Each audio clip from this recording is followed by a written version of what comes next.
Hello and welcome back to Wrath of the Black Santa. The first thing we see is the scoring screen, probably the most pointless part of this whole game. Bitches be getting more ninja arts and shit. The first one is the art of poor punctuation.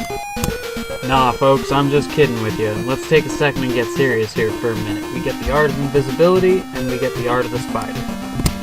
There's really not much that I can say over this that'll make it even more ridiculous than it already is, so just enjoy it folks.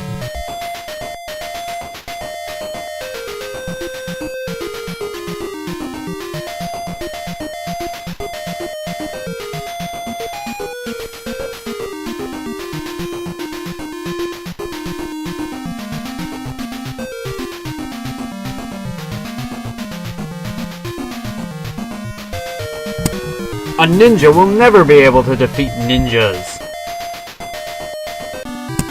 Alright, here's the first part of the level. Basically, you gotta use the art of the fire ring, and you gotta knock these guys who are just kind of floating around off their carpets, jump on one, and fly around shooting missiles at other flying ninjas who actually have weapons. So I guess those other guys were like the pacifist ninjas who are just flying around being like, hey, check out that guy, he's on the ground. You might notice a little discrepancy with the sound effects coming from the enemy ninjas. Don't be alarmed, those are guns that they're using. Now, I guess that's not as heinously ridiculous as the Black Manta spouting gigantic missiles out of his fingers, but ninjas that use guns, they must be some pretty shitty-ass assembly line ninjas.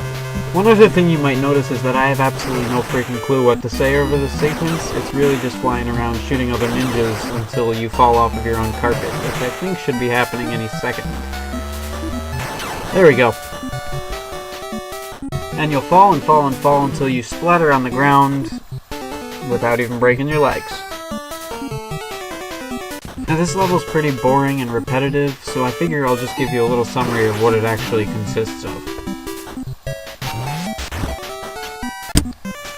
There you have it.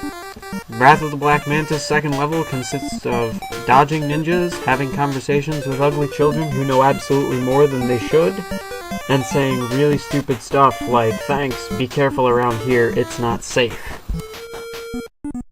This kid will tell you the guy's dastardly plans, to which the ninja replies, oh god, that's my least favorite kind of pusher. Also, you might notice that despite the fact that he never met Taro, he knows that he left a letter the next door over.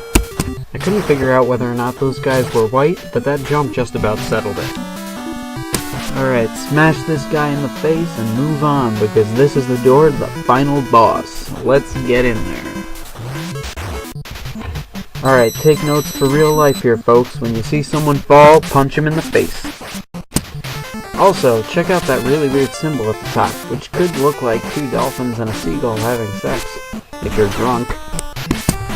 Alright, once you get this weird totem pole thing down to one head, it'll start spinning around and flying like a guy on crack. So just follow it around, punch it in its final face, and everything explodes. See, what did I tell you? Totally pointless.